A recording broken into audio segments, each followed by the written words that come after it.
An American boy accidentally fell into the water and drowned to save his aunt. But 32 years later, Mike miraculously woke up in a rice paddy in China. He walked out of the paddy field in great confusion.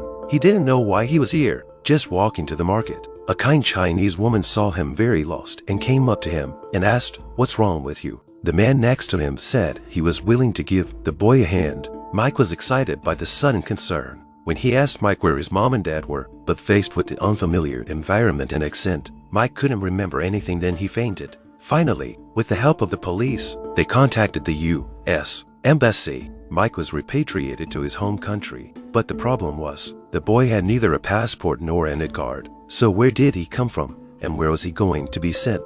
The police speculated that it was most likely kidnapping or child trafficking, but they checked all the major U.S. states. There are no recent cases of missing persons. This can make the case in charge of the agent John very suspicious. Mike seemed traumatized and refused to say anything. The only clue is that the boy's shirt with ACAB written on it may be his name. With Agent John's patience, Mike writes Arcadia on his phone. Agent John thought that would be Mike's hometown. He immediately contacted the sheriff of the local police department, but the other side said there was no such person. There was no missing child named ACAB in the precinct either. Agent John was very puzzled. He looked at Mike in amazement, so he dialed the phone number of the children's home and decided to send the boy away. But the boy insisted that he had parents and a home. The agent looked at the boy's sincere eyes and decided to drive him home. When he arrived at Arcadia, he asked Mike to show him the way. Mike listened and nodded his head with a long-awaited smile on his face. John started the car and set off. They finally arrived at their destination after a long journey. At Mike's signal, John parked the car in front of a family's house. He parked the car and then went to ring the doorbell. The door was opened by an old man. Father Jacob, What's this about? did your son go missing, sir? My I have him. He's okay. my son died 32 years ago. Agent John suddenly showed an expression of surprise. Apparently, he must have been looking in the wrong place. He said sorry and intended to leave. But at that moment, ACAB, who was hiding, suddenly ran up the steps, shouting for his father and jumping into the old man's arms. The father thought he was hallucinating in his old age. How could this be? John was completely baffled. What the hell is going on here? At that moment, the man's wife heard the sound and came out. The moment she saw her son ACAB, she was instantly stunned. She could not have imagined that her son, who had been dead for 32 years, would suddenly appear. She took a few steps back and softly chanted her son's name, ACAB. She then brought her son inside while George was at the door to tell Agent John about his son's drowning at the river when he was 8 years old. He refused to believe that his son, who had been dead for 32 years, could come back to life. But ACAB was exactly the same as when he drowned, and even wearing his clothes exactly as when he disappeared. The mother slowly knelt down and stretched out her hand to touch her son's cheek. She looked at her son carefully. I did not expect that the 8-year-old son had not changed at all, but she had become incredibly old. They both looked more like grandchildren. The mother was very happy to have her son back, but the father looked very sad. The sudden resurrection of a man who had been dead for 32 years was a blessing or a curse for the family. Is ACAB really their son? His sudden resurrection after 32 years of death was a shock to his parents. No one knows what this means. Just as the police questioned it, John came across a photo from 32 years ago. He took out his phone and snapped a picture. Not long after, the sheriff of ACAB heard the news and came immediately, unaware of the truth. He scolded at John.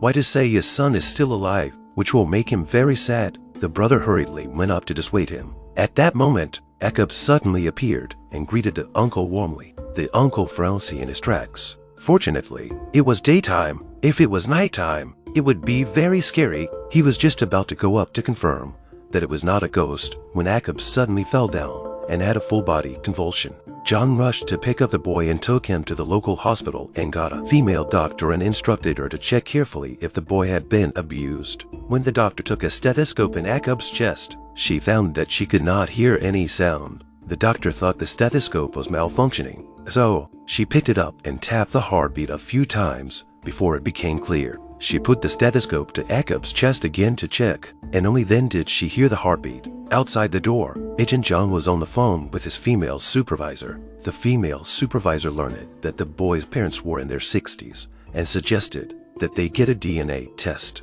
If the results don't match, Akub must be brought back. Handing up the phone, John arranges for a doctor to perform a DNA test on them. At night, Akub stands in front of the window, staring expressionlessly at the light outside. Before the test results come back, Akub suddenly and mysteriously disappears. The police and the father search for a long time and finally found the child in the woods. But Akub saw his father and ran towards the woods. John was afraid that his son would have another accident, so he chased after him. He kept flashing back to the warm images of his youth when he was playing with his son. This happy time was very nostalgic to him. However, more than 30 years have passed. He is really old, and his physical strength is obviously not enough. Akub ran to a hole in the tree and stopped to throw out the toy he had hidden here. This is exactly what his father gave him back then. Despite the many years that have passed since his son came back from the dead, Akub still seems to be the same boy as before, naive and innocent. The mother treats him like a baby, and she would give anything, including her life, if only her son could return to her side. But John always remained sober and rational, and he always felt that Akub was strange. He felt a hint of weirdness in his son, especially the surge in diet, much like a very hungry ghost. It was amazing that he could eat the amount of several grown men in one meal. But the mother did not care so much. She deliberately ignored this perverse behavior. John, in order to find out the truth of the matter, he asked Akub to recall the previous memories. Akub vaguely remembered that he was trying to save his aunt, but a foot slipped and fell into the river, and the swift water washed him away directly. Instead, his aunt was caught by a man on the bank. When he woke up, he somehow appeared in a Chinese rice paddy. But John is very suspicious of this. He always felt that the Akub who returned was not his son. He had buried his son with his own hands, and the tombstone was still there. In order to find out the truth, Agent John came up with a bold idea. This is both he has been dead and 32 years later and returned to life. Then they came to Mike's tombstone ready to open the coffin to see if the body is still inside. But when they opened the coffin at the moment, they were very shocked because the coffin of the boy Akub, the bones are still there. John was instantly blinded. The clothes on the body and Akub now were exactly the same. If the boy lying in the coffin was Akub, then who was the boy at home? John deliberately cut off a piece of collar to compare, except for the newness of the old, but the exact same. What the hell is going on here? This does not make sense at all. At that moment, the boy Akub came up and asked John if he was lying in the coffin. John was worried about scaring the boy and deliberately lied to him and complimented Mike on his great ball skills. The next day, the mother took her son Akub to the field to play soccer. They had a great time, but after a while, other parents called their children away. In their opinion, Akub has become a long-dead ghost, and it seems that the boy's resurrection from the dead has disturbed the town's residents. Late at night, the town's children shine a flashlight through Akub's window. Akub is frightened and has another seizure. John could not stand it, and immediately rushed out of his room to drive the children away. But within days of the boy's resurrection, there is a second man back from the dead. He died of a heart attack 13 years ago, and his body has been cremated. A black altar stood there, but the man pointed to her and told his daughter Anna that it was not him. Seeing her father, Anna can only believe his words, but the brother suspects that this father is a fake.